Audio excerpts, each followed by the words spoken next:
Hello, हाय, नमस्कार. आज मस्त एक आहे ना तुमच्याबरोबर एक रेसिपी शेअर करते. आज घरी येणार होते पाहुणे आणि पटकन काहीतरी मला बनवायचं होतं, म्हणून मी अशा पद्धतीने ब्रेड रोल बनवला आहे. साधा, सोपा पण खायला खूप टेस्टी असा हा ब्रेड रोल बनतो. त्याच्यामध्ये झटपट काहीतरी बनवायचं असेल, ब्रेकफास्टसाठी असेल, टिफिनसाठी असेल किंवा पाहुण्यांसाठी असेल, तर अशा पद्धतीने ब्रेड रोल बनवा. चला तर मग रेसिपीला सुरुवात करूया. इथे पहिल्यांदा मी 2 मध्यम आकाराचे बटाटे बारीक किसून घेतलेले आहेत.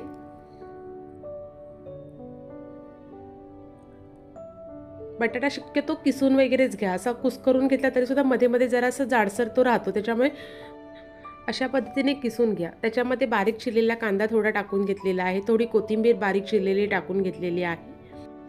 त्याच्यात थोडे मसाले घेतलेत. त्याच्यामध्ये मी 1 टीस्पून धणा पावडर, 1 टीस्पून जिरा पावडर, 1 टीस्पून लाल तिखट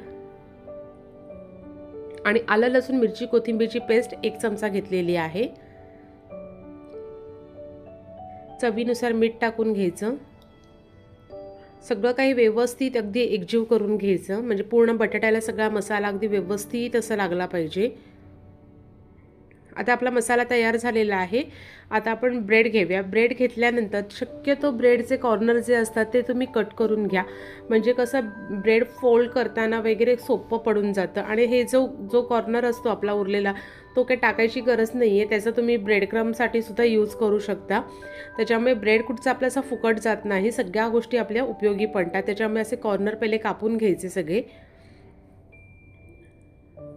आता जेवढ्या साईजमध्ये आपल्याला हे करायचं, छोटे छोटे असे मसाल्याचे रोल आधी आपण छोटे करून घ्या, म्हणजे सगळ्या गोष्टी कशा करायला सोप्या होऊन जातात. म्हणजे कोण येणार असेल तर पटकन ते यायच्या आधी ह्या सगळी तयारी असेल ना, तर पटकन ब्रेड रोल फ्राय करायला खूप सोपं पडून जातं. आता ब्रेड इथे घ्यायचा, थोडासा पाण्यामधनं तो जरासा ओला करून घ्यायचा. एक्स्ट्रा जे पाणी असतं ते सगळं पहिलं काढून घ्यायचं आणि जे आपण रोल बनवलेले होते ते त्याच्यामध्ये तो ब्रेडमध्ये ते फोल्ड करून व्यवस्थित सगळीकडनं तो ब्रेड त्याला कवर करून घ्यायचा. हे बघा, असे तुम्ही फ्रीजमध्ये तयार करून स्टोअर करून ठेवू शकता. खूप, आणि जेव्हा कधी खायचं असेल तेव्हा पटकन फ्राय करू शकता. इथे आता मी थोडा अजून त्याला क्रिस्पीनेस यायला पाहिजे म्हणून थोडा ब्रेड क्रम घेतलेला आहे.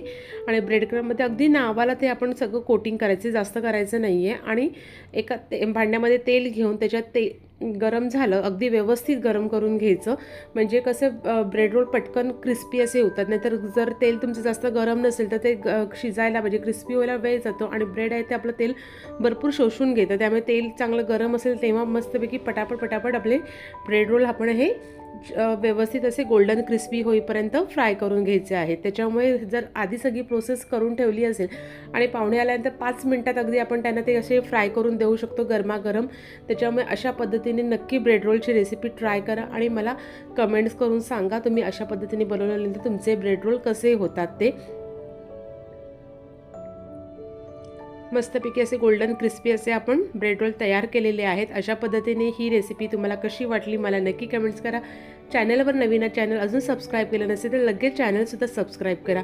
चला तर भेटूया परत नवीन व्हिडिओ नवीन रेसिपीसोबत. तोपर्यंत हा ब्रेड रोल तुम्ही एन्जॉय करा आणि तुम्ही अशा पद्धतीने बनवून झाल्यानंतर तुमचा कसा बनतो मला नक्की कमेंट्स करा. थँक्यू.